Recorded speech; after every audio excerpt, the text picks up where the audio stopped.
kaayyoon sun haqa ta'u, kaayyoon sun abdachiisaa ta'u, kaayyoon sun injifannoon kan xumuramu ta'uu isaatu kan inni argisiisu. Ni xumurama. Yeroo kana jennu wanti walii hubachuu qabnutu jira. Har'a maal keessa jirraa kan jedhu. Waan guddaa arginee dabarree dhufnee lafa buutuu geessee deebisnee ol kaasnee ol darbachuutti jirra. Lafa bu'uu gamgeesse ol deebisneerra. Duula karaa hedduu adda bilisummaa Oromootti baname. Duula maqaballeessii, duula adda bilisummaa Oromoo uummata Oromoo biratti xureessanii jibbisiisuu hundaa keessa darbe adda bilisummaa Oromoo. Warra OPDO kanatu uummata walitti qabee itti haasa'a. Amma waan tokkoon sodaatinaa addi bilisummaa Oromoo kan jedhamu sun dhabameera. Haasa'a jedhanii ummati matuma buusee ta'a. Qotee bulaa keenya hin beeku. Mataa isaatti wanni godhatee bulluqoo isaa uffatee nima ta'a. Maali naasoftanii jedhanii. Ummati haasa'uu didi. Bari maa hin sodaatinaa addi bilisummaa Oromoo badeera. Achi jaarsi tokko ka'e. Hiika'e. Waan gara biraan jedhe. Namtichatu du'ee awwaalanii taaziyaa ta'anii. Obboleessa abbaa manaatu jira. Hundi tattaa'anii niitii gaafa guyyaa lammaffaa sin boossi. Gaafa guyyaa sadaffaa sin boossi. Achumaan obboleessi maal jedhani? Maali maa akkas boossaa? Hin booyin akkasii. Ani wallee ilaalteen jajjabaattu jenna. Yeroodhuma waa'ee kee yaadatu boo'ichi natti hammaata jechuudha.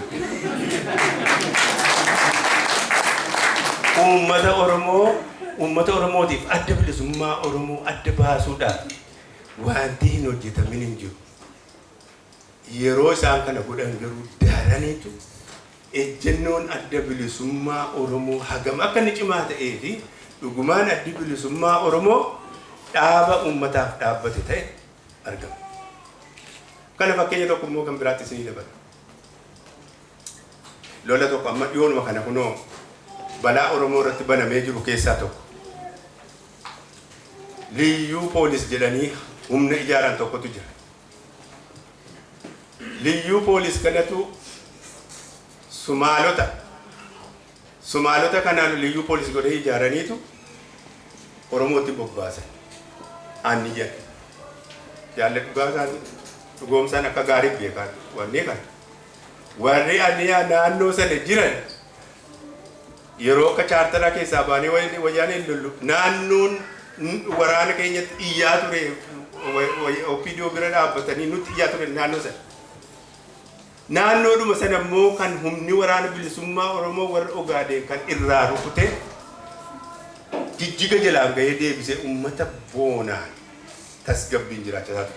Uummata kanatti har'a bobba'anii rukutaa jiran. Jaartii tokkotu dubbate. Reediyoo irraa dhageessanii hin beeku waan kana.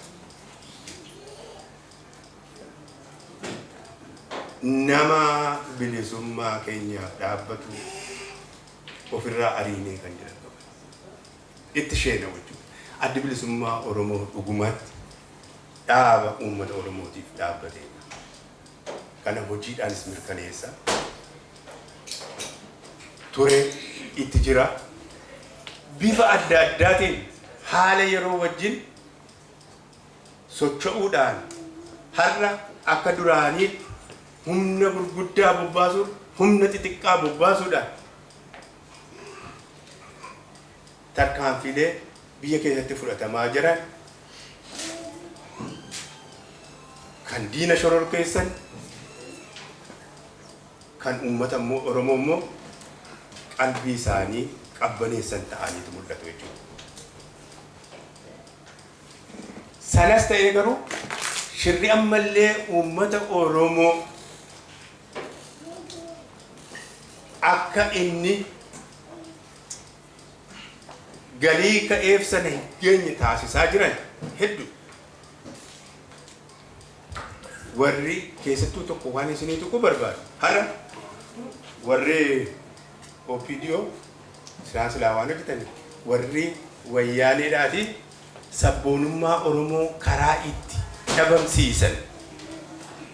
Sabboonummaa Oromoo karaa itti sharafan keessaa tokko dammiinummaa durii tokko. Gosaan yaa'ii taa'anii kora taa'anii wal mari'achuu tokko amma biyya keessatti gad deebisaa jirti, gad dhaabaa jirti. Jalqabbiirra jira malee Baalee keessatti Oromoo keenya kan shawarra dhaqee achi qubatee fi Oromoo kan durumaan achi jiru kan tokkummaa isaanii uumamummaa isaatiin wal beekan maqaa amantiitiin walitti diruuf shirra meeqatu hojjetamaa jira. Kun maalitti deema jechuudha? Deemee hundee tokkummaa qabsoo kanaa kan ta'e uummata takka kan jedhu san sharafuutti deema jechuudha. Ibidda amantiidhaan wal qooduutti deema jechuudha.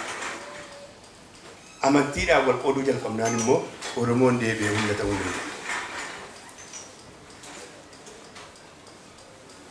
Kun balaa isaan nutti aggaammatanii nuuf qopheessaa jiran keessaa waan ta'eef Oromoon yoo jabaate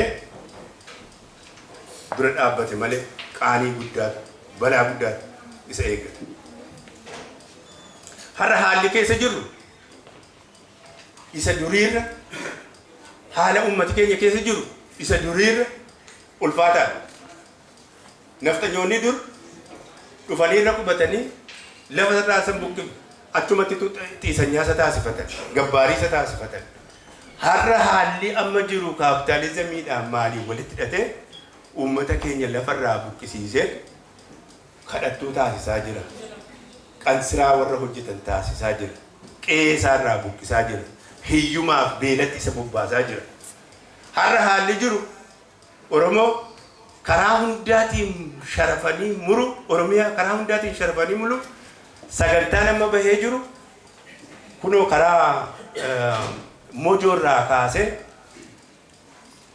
gara Wallootiin ol bahee Oromiyaadhaa fi Oromiyaa bahaa fi Oromiyaa dhiyaa karaa Mojoo kanarraatiin hamma Awaashitti gadi muranii Oromiyaa adda muruudhaaf bulchiinsa federaalaatti jalatti galchina jedhanii irratti hojjetaa jiran. Kan Finfinnee dhiisa. Finfinneen amma kiiloomeetira reediyasii kiiloomeetira 60 buqqisuutti jiran. Balaa guddaan nutti deemaa jira. Affaariin nutti naqanii nu lolchiisaa jiran. Dhiisaa nutti naqanii nu lolchiisaa jiran. Sumaalota nutti naqanii nu lolchiisaa jiran. Karaa Booranaatiin garriidhaaf Oromoo gidduutti abidda qabsiisanii jiran. Yoo danda'ameef Gabraa fi Oromoo gidduutti abidda qabsiisuutti jiran. Karaa dhiyaatti Beenishaangulii Gumuziif Oromoo gidduutti abidda qabsiisaa jiran. Karaa hundaatiin Oromoon miidhamaa jira. Miidhamee immoo kan dhaqee hidhamu isa. Miidhaan akkasii takka uummata irra gahee hin beekamu. Miidhaan kun garuu nuyi itti dhagahamaa jira. Bara beektu gaafa adda bilisummaa Oromoo jalqabu. Ana kan mataa kiyyaa isinii hima. Adda bilisummaa Oromoo kun akkan yaadu fakkii humna guddaa tokko jira. Humni guddaa sun anan dabalatu. Isaantu dhufanii bilisa nu baasu waan nuyi barbaannu waan nuyi jiru. Ani keessaa ana nuuf kaa'ee of ilaalattu. Namooti baay'een isa akkasii. Adda bilisummaa Oromootii fi waa godha yookaan adda bilisummaa Oromoo keessatti of arga jechuu dhiisanii adda bilisummaa ala taa'anii qubatti qabuutu jira jechuudha. Qubatti qabuudhaan eessan geenyu Oromoo.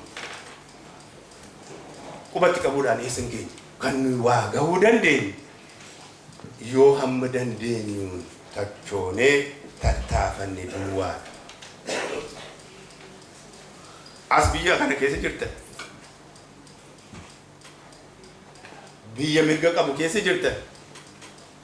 Kan biraa yoo hafe guyyaa takka wareegama hojiirraa hafuusa ta'u wareegama aara galfiirraa shafa ta'u wareegama baasii baasanii geejjibaanis deemuu haa ta'u guyyaa tokko yoo guyyaa itti beekame tokkotti hiriira bahame akkama bareedduu yeroo yerootti arginu alaabaa Oromoo qabanne mormii keessan dhageessittan kunuu qabsoo bilisummaa keessaa gosa tokko addunyaa beeksisuu dandeenya jechuudha. Addunyaan kan abbaa humnaati. Humna qabdu taanaan eenyullee humna qabdu taanaan eenyullee nun dubbisu eenyullee waa'ee keenya kaasu humna waati murteessaa. Humna immoo kan ta'uu dandeenyu anaa alatti namni kan biraa haalolu anaa alatti adda bilisummaa Oromoo ta'u anaa alatti maallu hojjetaa jiru isaan jareen warri hoogganaa kun humaatiin jiran jechuudhaan iduun ta'e maal hojjisiifne maal gargaara jechuudhaan ta'uu qaba. Yoo kana goone yoo wal qabanne yoo waliin deemne Oromoon akeeka ka'eef kaayyoo ka'eef waan galmaan hin geenyeef hin jiru. Dajjaazmaach Kabbadaa Busunashtu waan guddaa tokko jedhan. Uummati Oromoo baay'eedha. Yoo inni akka baay'ina isaa kanaan fincaan inni fincaa'ullee warra nafxanyaa Habashaa kana fudhatee deemaa jira. Dhugaadha. Akka fincaani sun galaana ta'uuf garuu walii galanii bakka tokkotti fincaa'u. Yoo inni kun achi garagalee fincaa'e inni kun garagalee.